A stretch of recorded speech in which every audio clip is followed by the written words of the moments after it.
Something is different at Heartland. The horses still run. The sunset still burn gold over the hills. But there's a quiet sadness beneath it all. It's been years since I left, but the ranch hasn't fully healed. And now, as season 19 begins, we see Amy standing at a crossroads, torn between holding onto the past and stepping into something new. What happens next could change everything.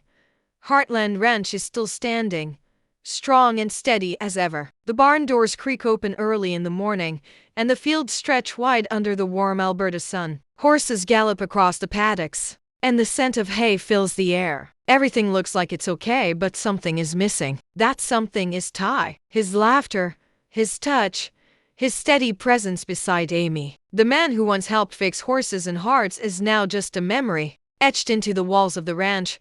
Amy spends most of her days keeping busy, too busy. She trains horses from sunrise to sunset. She watches over Lindy like a hawk, always making sure she's safe, happy, and never lacking anything. But behind her eyes, there's a constant tiredness, the kind that doesn't go away with sleep. It's the weight of loss and of trying to hold everything together when a piece of her life is still missing. Lindy is growing up fast. She's no longer the little girl who clung to Amy's leg. She rides Shadow like she was born in the saddle. But more than once, Amy has caught her looking at Ty's old photos with quiet wonder. She doesn't say much about her dad, but Amy knows the questions are coming, hard ones. Why isn't he here? Why did he leave? Why doesn't anyone talk about him the way they used to? Lou is back and forth between Maggie's diner and the mayor's office, juggling responsibilities, trying to be the sister and leader everyone expects. Jack, steady as always, keeps things grounded with his quiet wisdom. And Tim, well, Tim is Tim, blunt, sometimes selfish, but deep down he still wants what's best for the family. They all sense that Amy's spirit is starting to wear thin, but no one quite knows what to say. No one wants to open old wounds. One morning, as Amy walks through the stables, she notices an old photo of Ty has slipped behind a shelf, dust-covered and forgotten. She picks it up, stares at it for a long moment, and brushes it clean. Something shifts in her face, sadness, maybe regret, but also something else. Doubt. She's starting to question whether she's truly honoring Ty's memory, or just stuck living in it. Season 19 begins not with loud drama or shocking twists, but with quiet tension, the kind that builds slowly like a storm in the distance. Amy is trying to move forward, but every corner of the ranch reminds her of Ty. And now, with Lindy growing older and the ranch facing small but growing pressures, Amy starts to feel like time is slipping away. She's held on to the past for so long, but what if letting go is the only way to truly move forward? And just when things seem stable on the surface, a new challenge is about to enter Heartland's gates. Something that will force Amy to make a choice. A choice that could define the next chapter, not just for her but for Tais' legacy and Lindy's future. In the quiet stillness of the loft, Amy opens a worn leather box that hasn't been touched in years. Inside, old photographs, letters, and tiny keepsakes tell the story of a love that once lit up the entire ranch. One photo catches her eye: Ty, sitting on Spartan, grinning at her like the world had stopped. She runs her fingers over it, and suddenly, the air shifts. She's no longer in the loft. She's somewhere else entirely in memory. It starts with the barn. That first day, Ty showed up as a troubled teenager with walls built so high even Jack couldn't see over them. But Amy did. She saw something in his eyes, a storm, yes, but also kindness. Their connection wasn't instant romance, it was two broken souls slowly finding healing in the same place. And it wasn't always easy. Ty made mistakes. Amy doubted him, but they always found their way back, like two magnets that couldn't help but be pulled together. As the memories unravel, Amy smiles at the clumsy charm of their early years. How Ty once showed up late for a date covered in manure because he refused to leave a sick horse alone. Or the way he looked at her when she was nervous before her first public demonstration. That look, full of belief, trust, and unshakable love, was something only Ty could give. And she hasn't felt anything like it since. Their wedding plays in her mind like a slow-motion film. The vase, the dance under the fairy lights, The moment they held each other and whispered promises they never thought they'd make. It wasn't just a ceremony. It was a victory, a statement that they had survived everything life threw at them, and they would face the rest of it side by side. That day, Heartland felt like the safest place in the world.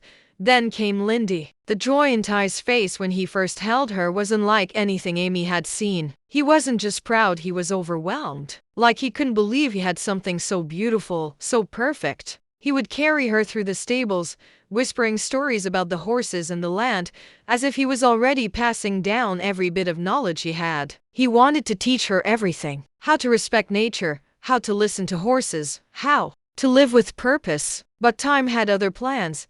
Amy's smile fades. The flashbacks turn darker. The day Ty didn't come back from the clinic. The moment she realized the future they dreamed of would stay unfinished. She remembers how the world didn't stop when he died, even though hers did. The funeral. The hollow looks from people trying to comfort her. The silence of the house. Afterward, Heartland was still standing, but something inside her cracked. And that crack never fully healed. As she puts the photo back in the box, a new thought creeps in. Maybe the memories aren't just about holding on, they're about reminding her what truly mattered. Ty didn't leave her with just grief. He left her with a story, a legacy, a daughter who has his fire and his heart. And now, as Lindy grows more curious about the man in those photos, Amy realizes these memories aren't only hers anymore. They belong to Lindy too. That realization stings and soothes all at once. Ty's not just in the past, he's woven into every part of their life. In Lindy's quiet courage, in Amy's strength, in the rhythm of Heartland itself. But the love they had wasn't meant to trap her. It was meant to teach her how to live. Even without him, it started with a simple question over breakfast. Lindy, stirring her cereal, looked up at Amy and asked, "Did Daddy ride horses when he was little like me?" The spoon paused mid-air. Amy smiled, nodded softly, and said yes. But something inside her shifted. It wasn't the question, it was the tone. There was a quiet hunger in Lindy's voice. A need to understand the men behind the framed photos and bedtime stories. Ty was no longer just a name or a face in the hallway. He was becoming a mystery Lindy wanted to solve. As the days passed, the questions grew more specific. What was his favorite horse? Did he ever fall? Why don't people talk about him like before? Each question chipped away at the wall Amy had built between the past and the present. She had tried to protect Lindy from the sadness of Ty's loss, thinking time would do the healing. But Lindy was ready for answers, not just stories. The truth. One evening, Lindy found a box under the stairs. Inside were Ty's notebooks, filled with sketches of horses, medical notes, and little pieces of his mind and heart. Pages where he wrote about Mongolia, about Amy, and even about dreams he had for his daughter. Amy watched silently as Lindy flipped through them, her eyes wide with wonder. It was the first time she saw Lindy not just curious but connected, as if Ty's words had reached out from the past and touched her hand. But with connection came confusion. If Daddy loved horses so much, Lindy asked, why aren't we still doing what he did? That question echoed through Amy like a bell. It wasn't just about horse therapy or vet work. It was about identity, about the legacy Ty left behind and whether Amy had done enough to carry it forward. She had been so focused on surviving, on raising Lindy and running the ranch, that she hadn't stopped to consider what she might be leaving behind. Jack tried to ease her mind. Tais legacy isn't a checklist, he told her one night on the porch. It's not something you can fail at. It's something you live through your choices. But Amy still felt the weight. Every time Lindy asked about her dad, it wasn't just curiosity, it was a silent invitation to rebuild the bridge between Ty's world and hers.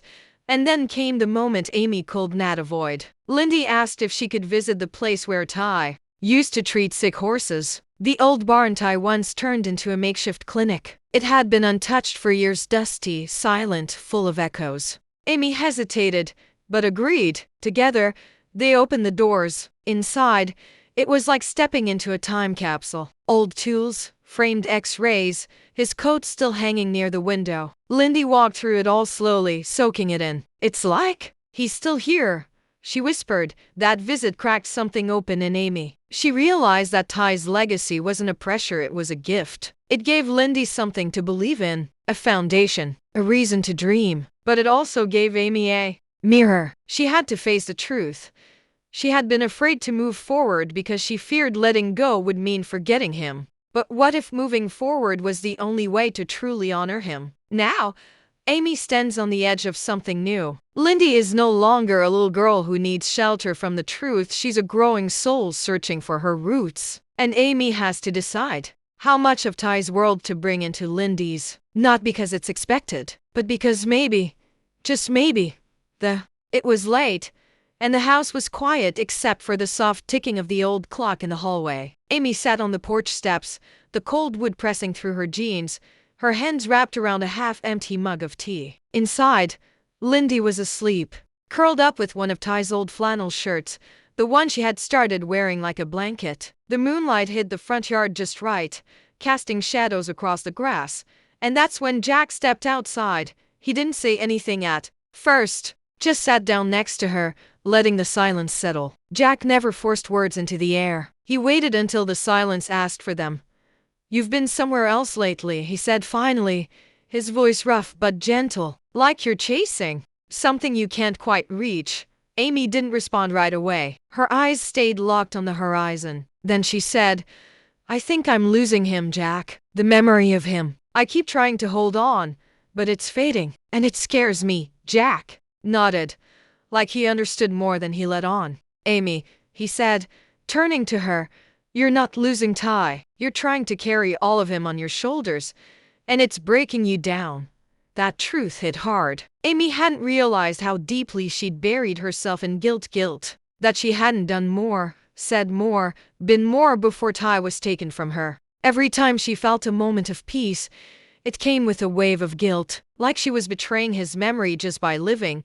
But Jack wasn't finished. "You know," he continued, "when Marian died, I thought the best way to honor her was to keep her voice in my head every single day. I tried to run this ranch like she would have talked like she talked, even ride the same damn trails. And for a while it helped, made me feel like she was still around. But it didn't last." Amy turned to look at him. "I lost myself," Jack admitted. "Because I was so busy being what she was, I forgot who I was. Marian didn't love me because I was a mirror of her. She loved me for being myself. Same goes for Ty. He didn't love you because you followed his path. He loved you because you had your own." The porch creaked as the wind picked up. Amy took a breath, deep, shaky. Jack's words weren't comforting in a soft, soothing way. They were the kind of truth that stung but also healed. "I see the way Lindy looks at you," Jack added, his voice lowering. "She doesn't need you to be her father. She needs you. You're building something new, whether you see it or not. You're creating your own way to honor Ty just by being Amy." Amy's eyes welled up. For the first time in a long time, she allowed herself to cry, not because she was lost, but because someone had finally told her it was okay not to be everything, to just be herself, and let that be enough. Later that night, Amy sat in the loft, flipping through Ty's journals. Again, but this time, she wasn't looking for answers. She was just remembering. And when she closed the book, she didn't feel panic or pressure. She felt peace. Jack's words stayed with her like a quiet echo. The past was important, but it wasn't a chain. And the future? That was still hers to shape. The knock at the front door came just after noon, during one of those slow Heartland afternoons when the wind barely moved and even the horses seemed to rest. Amy wasn't expecting anyone. Jack was out at the south field. Lou had left early for a council meeting, and Lindy was brushing shadow in the barn. When Amy opened the door, the man standing on the porch didn't look like a stranger, but he wasn't familiar either. Dusty boots, tired eyes, a brown leather satchel slung across his shoulder. He introduced himself simply, Cal Becker, a veterinarian, who once worked with Ty during his time in Mongolia. The name stirred something in Amy, faint recognition, maybe from an old letter or a conversation years ago. She invited him in, more out of curiosity than warmth. Over coffee at the kitchen table, Cal unzipped his bag and pulled out photographs, notes, and an old notebook with Ty's initials on the front. "He gave this to me just before he left," Cal explained. Said if anything ever happened to him, someone should bring it back to you. But I never had the courage. Until now. Amy's fingers hovered over the book but didn't touch it. Something about Cal's timing felt off, too perfect. Still, she listened as he spoke. He shared stories of Tais in the field treating wounded wildlife in harsh conditions, training young vets, writing passionately about starting a mobile animal rescue program. He had big dreams, Cal said, ones he didn't get to finish, and I think you could help complete them. At first, Amy was moved. There was something sacred in hearing new pieces of Tais' story. But as Cal continued, something shifted. He wasn't just sharing memories, he was pushing an idea, a plan, a proposal to sell part of Heartland's unused land and invest in building Tais' mobile clinic as a legacy foundation. It would carry his name, Cal said. His vision. You'd be honoring everything he believed in.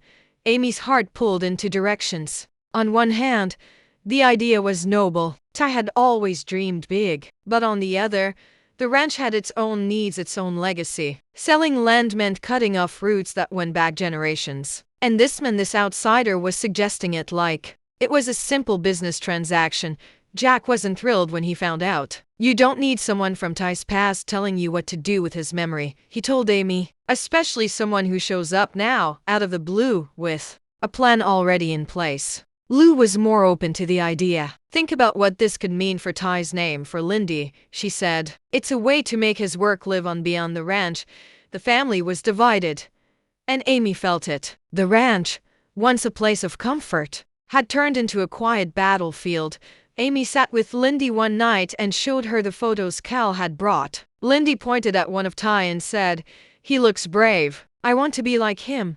That broke something in Amy, not in a bad way, but in the kind that shakes your soul. It reminded her that Tais wasn't just a man with a mission, he was a father, a husband, and a rancher. His legacy wasn't just about medicine, it was about heart. The next morning, Amy met Cal at the barn and returned the notebook. "Thank you for the stories," she said. "But I think the legacy Tais left is already growing here. It's in Lindy. It's in every horse we heal, every life we touch. I don't need to sell this land to prove that." Cal nodded. He didn't argue. Maybe he knew, deep down, that Tais' story was never meant to be completed through a foundation or a plaque, but through the people who loved him. As Cal drove away down the long dirt road, Amy stood at the fence with Lindy by her side. The past had knocked on her door, and she had answered, but this time, she had chosen not to follow it. This time, she chose to lead. The days after Cal's visit were heavy. Not loud, not dramatic, just heavy. Amy went through the motions, feeding horses, checking fences, making Lindy school lunches, but something inside her had shifted. It was like carrying a bucket with a slow, invisible leak. Each moment pulled something from her, and by evening, she felt empty, not just tired, drained. Not even the ranch, her home, her constant, felt like enough anymore. One night, long after everyone had gone to bed, Amy walked out into the barn. No flashlight, just moonlight filtering through the slats and the sound of hooves shifting in their stalls. She stopped at Tais' old workspace, the one he used to call his second office. It hadn't changed much. His worn gloves still hung on the hook. A cracked mug with his name on it still sat on the shelf. Dust blanketed everything, like time had tried to erase it all but couldn't quite succeed. Amy sat on the bench and finally let herself fall apart. The kind of breakdown she had never allowed herself before. The kind she had always held back because of Lindy, because of work, because she thought being strong meant never letting the tears fall. But now they came, fast and silent. Her shoulders shook as she whispered Tais' name over and over, like it might bring him back for just one more minute. For so long, Amy had carried Tais' memory like armor, a reason to stay rooted, a shield against guilt. But now, that same memory felt like a weight she couldn't hold up anymore. She was trying so hard to live in his image, to make decisions he would have made, to keep the ranch the way he would have wanted. And somewhere in that struggle, she had lost her own voice. Then, like fate, her eyes landed on a sealed envelope tucked between two old books. Her name was written on the front in Tais' handwriting. She didn't remember seeing it before. With trembling hands, she opened it. It was a letter. Short, simple, but exactly what she needed. Tais had written it before his last trip. just in case. In it, he didn't tell her to be strong. He didn't give her instructions. He just told her he believed in her, that she had always known what was right for Heartland, for their family, and for herself. He ended it with a single line. Don't follow my footsteps, Amy. Make your own trail. Amy clutched the letter to her chest and cried not from grief, but from release. The pressure she had placed on herself for so long cracked open, and in its place came clarity. Tai never asked her to carry his mission. He never expected her to hold on to every piece of the past. What he wanted was for her to keep living fully, freely, boldly. The next morning, Amy didn't rush through her chores. She walked slowly through the fields with Lindy. She let the sun warm her face, and for the first time in years, she didn't feel like she was chasing something that was gone. She felt present, grounded. Later that day, she met with Jack in the loft and shared the letter. Jack read it in silence, nodded once, then said, "You've got your answer." And she did. Amy knew now that healing wasn't about forgetting. The light over Heartland shifted, not just in the sky, but in spirit. There was a new calm in Amy's movements, like the weight she'd carried had finally lifted. It wasn't that her grief had vanished. Grief never really goes away. But now, it lived beside something else. Purpose. Not the kind that echoed Tai's dreams, but one that belonged solely to her. And slowly, that quiet transformation began to ripple through the ranch. It started with a choice. Amy sat down with the family and told them her decision. She wouldn't be continuing Tai's mobile vet dream. She wouldn't sell off land or build monuments. Instead, she was creating something new, a writing therapy program for mothers and children who had experienced loss, trauma, or emotional silence. A place where healing came not from medicine, but from the quiet bond between humans and horses. It wasn't Tais' legacy. It was hers. But it was built on the same foundation he once stood on: compassion, growth, and trust. Jack leaned back in his chair with a quiet nod, pride glinting in his eyes. Lou offered her full support, suggesting ways to secure funding through the town council. Even Tim, usually the loudest voice in the room, was uncharacteristically silent for a moment before saying, "I think Tai would be proud." The family wasn't just behind Amy, they finally saw her leading, not following.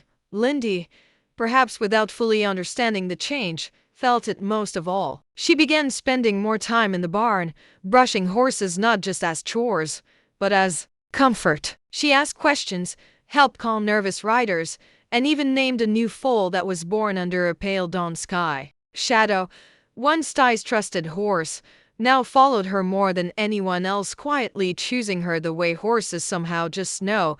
The program launched modestly. A few mothers from nearby towns, 1 or 2 children, and a horse or 2 who needed healing just as much as the people did. The sessions were simple, no pressure, no expectations. Just quiet moments in the saddle, gentle hands on warm coats, and the understanding that sometimes silence was more powerful than words. As the program grew, so did Amy's confidence. She spoke publicly about the journey, not about Tai's death, but about her own rebirth. She shared what it meant to love and lose, and to find meaning again in unexpected ways. Her story resonated, not because it was perfect, but because it was real, raw, human.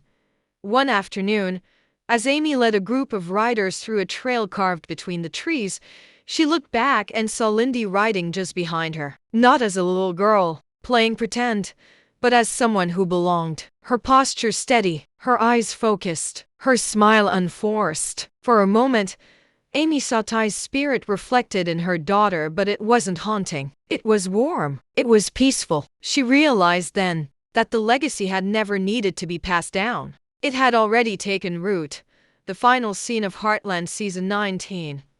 Episode 1 closes with the entire family gathered around the dinner table. There's laughter, soft music playing in the background, and a sense that something has settled into place. Amy looks around at the people she loves, and then toward an empty chair that once held so much sorrow. She no longer sees it as a reminder of absence, but as a reminder of everything she still carries with her. Not an end, not a replacement, just a new beginning.